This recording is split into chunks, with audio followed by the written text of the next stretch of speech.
గురుకులాలు ఇప్పుడే రాలేదు సార్. చాలా సంవత్సరాల క్రితం ఆనాటి కాంగ్రెస్ ప్రభుత్వం, దానికి ఆద్యుడిగా ఆనాటి ఎస్ఆర్ శంకరన్ గారు కూడా మా ఛాంబర్లో కూడా వారి ఫోటో ఉంటుంది సార్. మా అందరికి అభిమాన అధికారి, నిజాయితీ కలిగినటువంటి అధికారి ఆధ్వర్యంలో అవి తీసుకురావడం జరిగింది. మారుతున్నటువంటి ప్రజల అవసరాలు, జీవన శైలికి అనుగుణంగా గురుకులాలు కావచ్చు, ఇండ్లు కావచ్చు, నీళ్లు కావచ్చు, రహదారులు కావచ్చు, ఇదంతా నిరంతర ప్రక్రియ పెరుగుతూ ఉన్నాయి. అయితే గతంలో ఇచ్చిన విధంగా గత 10 ఏళ్ల కింద ఉన్న వయసు ఇప్పుడు లేదు మీకు, మళ్ళీ ఇంకొక 10 ఏళ్ల తర్వాత ఏజ్ పెరుగుతుంది. గత 20 ఏళ్ల కింద ఉన్న టెక్నాలజీ ఈరోజు లేదు, ఇట్లా ఉంటాయి. కాబట్టి అధ్యక్ష, మా ప్రభుత్వం కూడా అన్ని రకాలుగా చర్యలు తీసుకుంటూనే ఉంది. గతంలో కూడా అనేక మరణాలు, అనేక సంఘటనలు జరిగినాయి.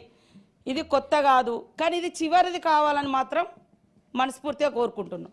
ఎందుకంటే వందల మంది పిల్లలు నిరంతరం ఈ రకంగా ఫుడ్ పాయిజన్తో ఇబ్బంది పడడం అనేది వాళ్ళ ఆరోగ్యానికి కూడా, భవిష్యత్తులో వాళ్ళు హెల్తీగా ఉండడానికి కూడా ఇబ్బంది అవుతుంది. కాబట్టి దాన్ని కంట్రోల్ చేయాలి అనే ఉద్దేశంతో ఫుడ్ కమిటీస్ కూడా వేయడం జరుగుతూ ఉంది. అదేవిధంగా ఇందాక మా ఎంఎస్ ప్రభాకర్ గారు అన్నట్టుగా ఈ సప్లైదారుల దాని మీద కూడా నిఘా పెట్టాల్సిన అవసరం ఉంది. హాస్టల్ సిబ్బందితో పాటు సప్లైదారులు కూడా వాళ్ళే రిపీట్గా వాళ్ళే ఉండడం కూడా జరుగుతూ ఉంది. ఖచ్చితంగా దీన్ని మేము దృష్టిలో పెడతాం. ఇందాక ఒక సభ్యుడు గారి గురించి మాట్లాడినప్పుడు, అంటే బయట ఉన్నారు, వారు ఆ ఉద్యోగాన్ని వదిలిపెట్టి వచ్చిన తర్వాత ఎన్ని ట్విట్టర్స్లో లేదా ఫేస్బుక్లో ఎన్ని వాయిస్లో వాళ్ళ గవర్నమెంట్ మీద ఇచ్చిరో కూడా, మీ గవర్నమెంట్ మీద ఇచ్చినో కూడా ఒక్కసారి తీయండి. నేను పేరు పెట్టలే కదా,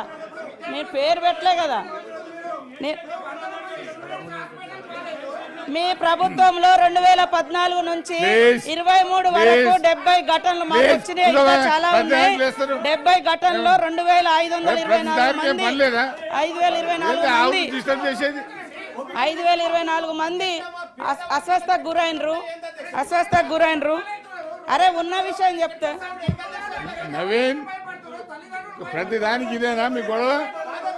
ప్రతిదానికి ఇదేనా గొడవ? Madhu, please SIT down. మీరు కూర్చోండి. ఎవరు రావడం లేదు అంటున్నారు. అంటే మీరున్నప్పుడే గొప్ప, ఇంకెవ్వరు పరిపాలించడం తప్పు, బాగాలేదు అనడం తప్పు. 78,000 అప్లికేషన్స్ పెండింగ్ లో ఉన్నాయి అధ్యక్ష. 78,000 మంది 5th క్లాస్ వాళ్ళు మరి రెసిడెన్షియల్ స్కూళ్ళ కోసం అప్లికేషన్స్ పెట్టుకుంటే పెండింగ్ ఉన్నాయి. మీకు కావాలంటే డీటెయిల్స్ కూడా ఇవ్వడం జరుగుతుంది అధ్యక్ష. కాబట్టి ఈరోజు ఆశ్రమ స్కూళ్లను బలోపేతం చేస్తాం. అదేవిధంగా మరి శైలజ గారి గురించి, అమ్మాయి గురించి కూడా చెప్పారు. వాస్తవానికి మేము అన్ని రకాలుగా ప్రికాషన్స్ తీసుకున్నాం, మంచి ట్రీట్మెంట్ ఇచ్చినాం. ఇవి నిమ్స్లో 12 లక్షల వరకు కూడా ఖర్చు పెట్టినాం. బతికించాలని ఎంతో తాపత్రయపడ్డాం. మా మంత్రి గారు నిరంతరం, మా దామోదర్ రాజనరసింహన్ అన్నగారు ఎప్పుడు కూడా అందుబాటులో ఉన్నారు. మా ఇద్దరు పొన్నం ప్రభాకర్ గారు, సురేఖమ్మ గారు, వాళ్ళు కూడా నిరంతరం పర్యవేక్షించారు. సీఎం ఆఫీస్ నుంచి కూడా పర్యవేక్షణ చేసిండ్రు. ఈ ఫుడ్ పాయిజన్ కంటే ముందు కూడా ఆమె ప్రైవేట్గా కూడా హెల్త్ చెకప్ చేయించుకున్న దసరా ముందు. ఇది దీపావళి తర్వాత అయింది. తర్వాత అక్కడికి పోనీయలేదంటే అంతకుముందు 2 months బ్యాకే అక్కడ జైనూరులో ఒక ఘటన జరిగింది, ఆసిఫాబాద్లో ఒక ఘటన. అంటే ఉద్రిక్తత ఉండేటువంటి ప్రాంతాలుగా ఆ ప్రాంతంలో కొన్ని కులమతాల కొట్లాటలు జరుగుతూ ఉన్నాయి. ఈ నేపథ్యంలో మేము అక్కడ కొద్దిగా బందోబస్తు మాత్రం ఏర్పాటు చేసిన మాట వాస్తవం. పోకుండా ఎవరిని చేయలే, మీ ఎమ్మెల్యే గారు పోయినరు. అరే, మీ గవర్నమెంట్లో నిరుద్యోగ యువకులు చచ్చిపోతే కనీసం తల్లిదండ్రులు కూడా కడుపు నిండా చూసుకొని కన్నీళ్లు పెట్టకుండా చేసిన ఘనత మీది. మమ్మల్ని అంటే ఎట్లా? పోనీయకుండా మీ ఎమ్మెల్యే గారు పోయినరు, ఆసిఫాబాద్ కాగజ్ నగర్ ఎమ్మెల్యే గారు పోయారు, మీరు కూడా పోయారు. నేను కూడా నిమ్స్ హాస్పిటల్కు నన్ను కూడా రావద్దన్నారు. మేడం ఇప్పుడు సీరియస్ కండిషన్ ఉంది, మీరు చూడొద్దని అదే వారు చెప్పడం జరిగింది. అదే అక్కడ ఉన్నటువంటి పరిస్థితుల రీత్యా అని వాళ్ళ బంధువులు వాళ్ళు వచ్చిర్రు, వాళ్ళంతా కావాలని రాత్రికి చేసింది ఏం లేదు. ఆ అమ్మాయికి కూడా మా తరపున కూడా కొంత హెల్ప్ చేసినాం సార్ వాళ్ళ కుటుంబానికి. అదేవిధంగా అవుట్ సోర్సింగ్ ఉద్యోగం కూడా వాళ్ళ తండ్రికి ఇవ్వడం జరిగింది, ఇందిరమ్మ ఇల్లు కూడా ఇవ్వడం జరిగింది. మీ ప్రభుత్వంలో ఎంతో మంది చనిపోతే ఒక్కరింటికన్నా మీరు పోయి పరామర్శించిర్రా, హెల్ప్ చేసిర్రా? కనీసం ఒక ఉద్యోగం అన్ని ఇచ్చిర్రా? లేదా ఆర్థికంగా ఏమన్నా సహాయం చేసిర్రా? ఈరోజు మాట్లాడుతున్నారు కాబట్టి నేను అనేది ఏంటంటే ఆ సెక్రటరీ గారు మీ ప్రభుత్వంలో పనిచేసినాక బయటకు వచ్చినాక ఏమేమి విమర్శలు పెట్టిరో అవన్నీ కూడా ఒకసారి తీద్దాము. తప్పకుండా అందరి యొక్క లక్ష్యం ఈ స్కూళ్ళను బలోపేతం చేయాలి. దాన్ని ఉద్దేశంలో పెట్టుకొని 16 సంవత్సరాల తర్వాత హాస్టల్ విద్యార్థుల కోసం కాస్మెటిక్ ఛార్జెస్ కూడా పెంచడం జరిగింది. 200% పెంచినాం. డైట్ ఛార్జెస్ కూడా 40% ఆఫ్టర్ 7 years తర్వాత పెంచడం జరిగింది. ఇవన్నీ కూడా మరి బలోపేతం చేయాలి. అట్లనే ఇంటిగ్రేటెడ్ స్కూల్స్ను కూడా మరి తీసుకురావడం జరుగుతూ ఉంది అధ్యక్ష. కాబట్టి అభివృద్ధి అనేది కూడా నిరంతర ప్రక్రియ. కానీ ఇందులో మాకు ఖచ్చితంగా డౌట్స్ ఉన్నాయి, మేము బయటికి తీస్తాం. ఎవరు ఉండదనేది తీస్తాం. చెప్పేది వింటారా మీరు?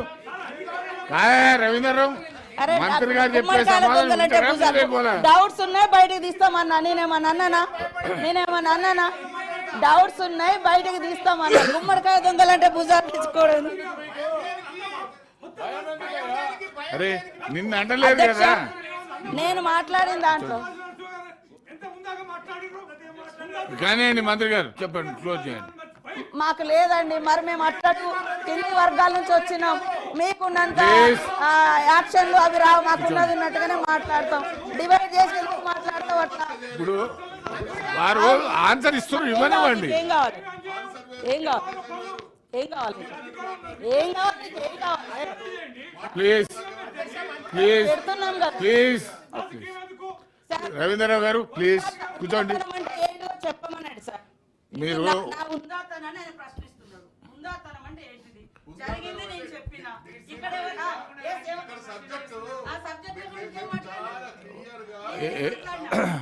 చారి గారు మీరు అనుభవజ్ఞులు, సీనియరు, స్పీకర్గా పనిచేసినారు. అన్ని విషయాలు మీ దృష్టికి తెలుసు.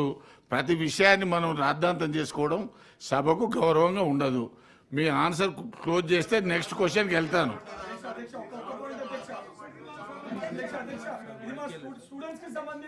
ప్లీజ్ ఇక నేను దీన్ని ప్రొలాంగ్ చేయదలుచుకోలేదు. ఆన్సర్ కంప్లీట్ చేయండి మేడం. రవీంద్రరావు గారు మాట్లాడేటువంటి మాటలు చాలా అహంకారపూరితంగా ఉన్నాయి. నేను సబ్జెక్ట్ ఎక్కడ కూడా డివియేట్ కాలేదు. నేను అక్కడ ప్లీజ్ అరే నీ శిస్తా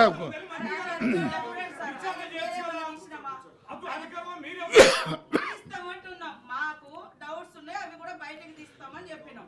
మీరు ఎందుకంత తొందరపడతా ఉందా? ప్రభుత్వానికి ఎంక్వైరీ చేసే అధికారం ఉంది, మీరు చేయండి. ఎవరు వద్దంటలేరు కదా, అందుకనే మీరు కంక్లూడ్ చేయండి. తప్పకుండా జరుగుతుంది ప్రాసెస్. కాబట్టి హాస్టల్ విద్యార్థిగా నేను కూడా 4th క్లాస్ నుంచి 10th క్లాస్ వరకు 3 గర్ల్స్ హాస్టల్లో చదువుకున్న విద్యార్థులుగా విద్యార్థుల బాధలు తెలుసు. కాబట్టి నిరంతరం మేము హాస్టల్స్ విజిట్ చేస్తున్నాం. దాన్ని దృష్టిలో పెట్టుకుని మా సీఎం గారు డైట్ ఛార్జెస్ 7 years తర్వాత మీరు పెంచలేదు, అప్పుడు మేము పెంచినాం. 16 years తర్వాత కాస్మెటిక్. ఎందుకంటే రోజు అన్ని రేట్లు పెరుగుతున్నాయి కానీ విద్యార్థులకు సంబంధించిన వాడేటువంటి మరి కాస్మెటిక్స్ కానీ డైట్స్ కానీ పెరగలేదని పెంచడం జరిగింది. ఇది ఒక గుడ్ స్టెప్. ఇవన్నీ మేము తీసుకుంటా ఉన్నాం. అదే విధంగా మధ్యాహ్నం భోజనంలో కూడా 3 కోడిగుడ్లు కూడా ఇవ్వడం జరుగుతుంది సార్. అదే విధంగా హెల్పర్స్ కోసం కేంద్ర ప్రభుత్వం నుంచి 600 రూపాయలు ఇస్తుంది. మిగతా 2400 రాష్ట్ర ప్రభుత్వం భరిస్తుంది. అదే విధంగా 54,201 మంది వంటవారు పని చేస్తా ఉన్నారు సార్. తప్పకుండా వాళ్ళకి సంబంధించి మిడ్ డే మీల్స్ కి సంబంధించింది కూడా యాక్షన్స్ ఏదైతే ప్రోగ్రెస్ గా మంచి ఫుడ్ ఉండే విధంగా, అదే విధంగా వాళ్ళ జీతాలు కూడా ఇవ్వడానికి తొందరలోనే కృషి చేస్తామని అంటే ఇవ్వడం జరుగుతుందని తెలియజేస్తా ఉన్నాం. నేను మరొకసారి కూడా బాధ వ్యక్తం చేస్తా ఉన్నా సార్. నా ఉందాతనం ఎక్కడ దెబ్బతిన్నదో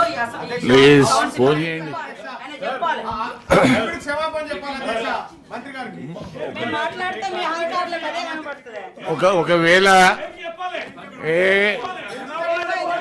చారి గారు, రవీంద్రరావు గారు